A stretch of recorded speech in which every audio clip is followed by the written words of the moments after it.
Imagine this. You're in a room, facing someone who on the surface seems to have nothing to offer you.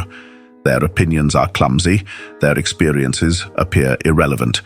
You listen, not because you're polite, but because deep down you suspect that they might hold a piece of the puzzle you've been desperately searching for, a missing key to your own understanding.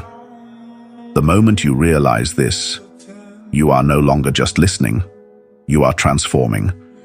We often assume we know.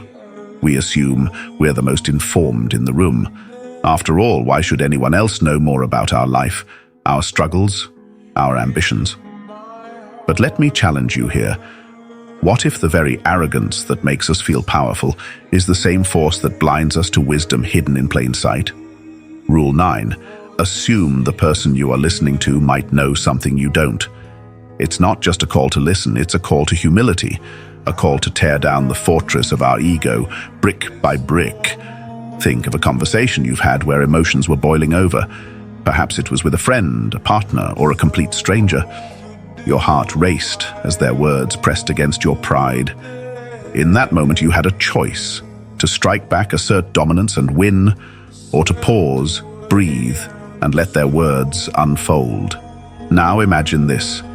Instead of assuming they're wrong, you consider, just for a moment, that they might be right. You lean in, not to judge, but to learn. What happens? Suddenly, the conversation isn't about pride, it's about connection. Their anger might reveal pain. Their criticism might uncover a blind spot. Their silence might teach you patience. Listening isn't weakness, it's strength in its purest form. Listening isn't passive, it's a radical act of self-discipline.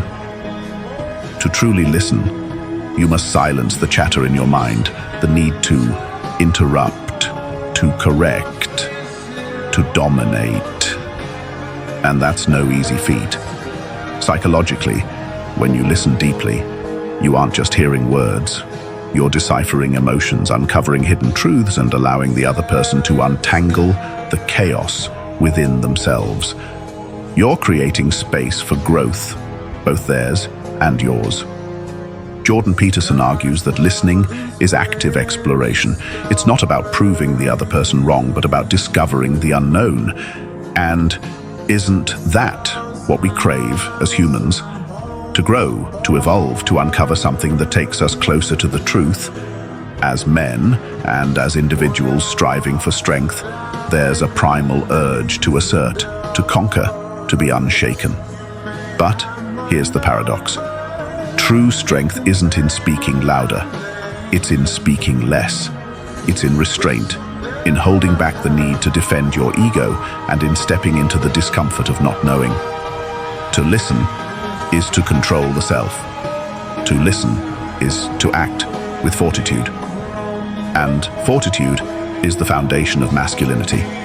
Not the kind paraded with arrogance, but the quiet kind, built on resilience and reason.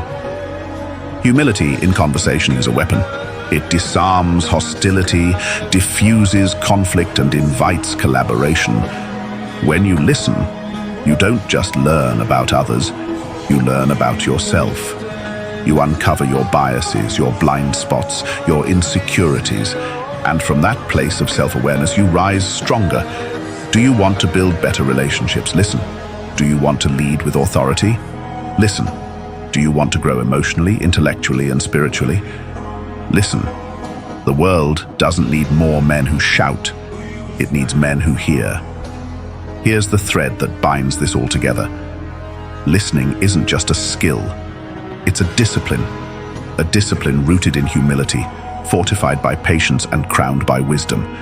When you step into your next conversation, remember this: every person you meet knows something you don't.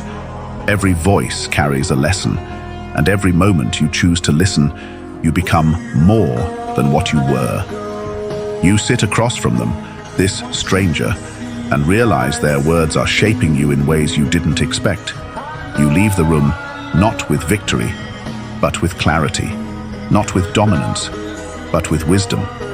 And isn't that the ultimate triumph? We are seekers. We are warriors of truth, sculpting ourselves with every conversation, every moment of restraint, and every ounce of humility. Let us be present, let us listen, and in listening, let us grow.